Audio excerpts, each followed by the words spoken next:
आज की प्रेरणादायक कहानी है आपसी फूट, जिससे हमें सीख मिलेगी कि आपस में कभी लड़ाई झगड़ा नहीं करना चाहिए, हमेशा एकता बना के रखनी चाहिए। प्राचीन समय की बात है, एक बहुत ही विचित्र पक्षी रहता था जिसका नाम था भारुंड। उसकी सबसे बड़ी खासियत या यूं कहें कि सबसे बड़ा दुर्भाग्य यह था कि उसका शरीर तो एक ही था, लेकिन सिर दो थे। दोनों सिरों में किसी भी बात पर कभी सहमति नहीं होती थी। वे हमेशा एक दूसरे से उलझे रहते थे, एक दूसरे को नीचा दिखाने की कोशिश करते रहते थे। जब एक सिर पूरब जाने की सोचता, तो दूसरा पश्चिम की ओर बढ़ने का इरादा करता। बेचारा भारुंड अपने ही सिरों की जिद और खींचतान में फंसा रहता। नतीजा यह होता कि उसकी टांगें एक बार पूरब की ओर बढ़ती, तो अगला कदम पश्चिम की ओर, और अंत में वह वहीं का वहीं खड़ा रह जाता। इस तरह उसका पूरा जीवन एक संघर्ष बन गया था। दो सिरों के बीच झगड़े और अहंकार की रस्साकसी ने उसे न आगे बढ़ने दिया, न चैन से जीने दिया। दोनों सिर यह भूल चुके थे कि वे एक ही शरीर का हिस्सा हैं। एक का किया दूसरा भी भुगतेगा।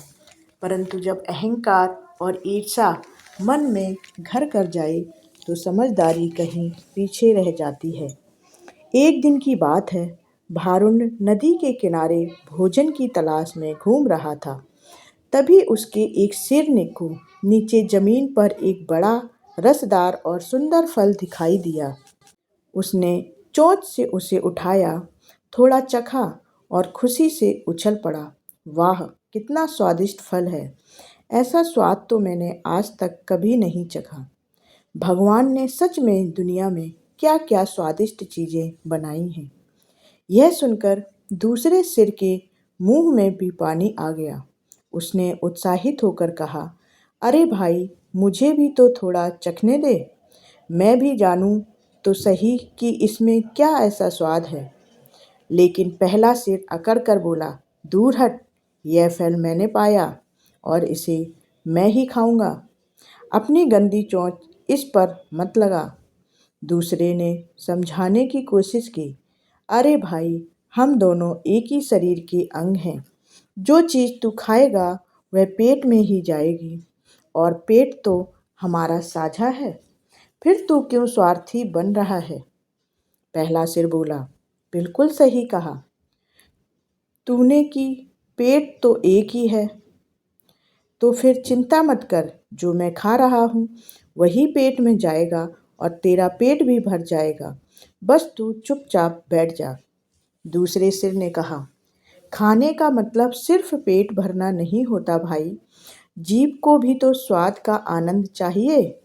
मज़ा तो खाने का तभी है जब स्वाद जीभ पर महसूस हो। मगर पहला सिर हंस हंस कर बोला, मुझे तेरे स्वाद की कोई फिक्र नहीं। मैं फल खा लूँगा। डकार आएगी तो तू भी उसे महसूस कर लेना।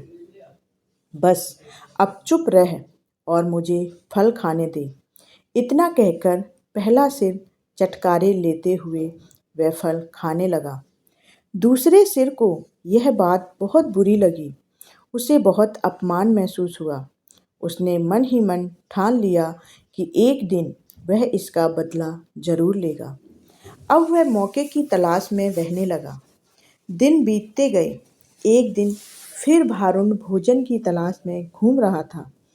तभी दूसरे सिर की नज़र एक बड़े लाल रंग के फल पर पड़ी। वह फल बहुत सुंदर दिख रहा था। दूसरे सिर ने तुरंत उसे खाने की ठानी। पहले सिर ने जैसे ही देखा, वह डर गया और चिल्लाया, अरे रुक जा, यह फल मत खाना। यह फल जहरीला है। इसे खाने से हमारी मौत हो जाएगी। लेकिन दूसरा सिर अब सुनने को तैयार नहीं था।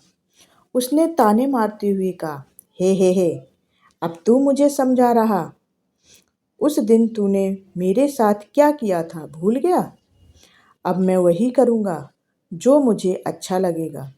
तू अपनी बकवास बंद रख और मुझे चैन से फल खाने दे। पहला सिर गिड़गिड़ाया, कृपया ऐसा मत कर। अगर तूने यह फल खा लिया तो हम दोनों मर जाएंगे। याद रख, शरीर तो एक ही है, मगर दूसरा सिर बदला लेने पर अड़ा हुआ था। वह बोला, अब मुझे तेरे मरने या जीने की परवाह नहीं। तूने उस दिन मेरा अपमान किया था, अब मैं जो चाहूँ वही करूँगा। इतना कहकर उसने जहरीला फल खा लिया। कुछ ही क्षणों में जहर असर करने लगा। पहले सिर ने दर्द से चीखना शुरू किया, शरीर तड़पने लगा। कुछ ही देर में दोनों सिर तड़प तड़प कर वहीं गिर पड़े और अंत में मर गए। इस तरह अपनी आपसी फूट और अहंकार के कारण भारुंड का जीवन खत्म हो गया। अगर दोनों सिर समझदारी और प्रेम से काम लेते, एक दूसरे का साथ देते, तो वे सुखी और सुरक्षित रह सकते थे। लेकिन अहंकार ने उनकी बुद्धि को ढक लिया था। उन्होंने यह नहीं समझा कि एक का नुकसान दूसरे का भी नुकसान है, क्योंकि दोनों एक ही शरीर के दो हिस्से थे। यह कहानी हमें सिखाती है कि आपस की फूट हमेशा विनाश का कारण बनती है। जब लोग आपस में झगड़ते हैं तो असली नुकसान सभी का होता है।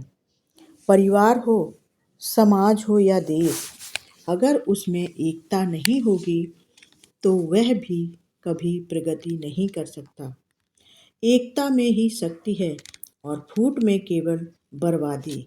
इसलिए चाहे कोई भी परिस्थिति हो, हमें हमेशा एक दूसरे का साथ देना चाहिए। समझदारी और धैर्य से काम लेना चाहिए, क्योंकि अगर हम आपस में ही लड़ते रहेंगे तो अंत में नुकसान हमारा ही होगा, जैसे भारुंड के दोनों सिरों का हुआ है।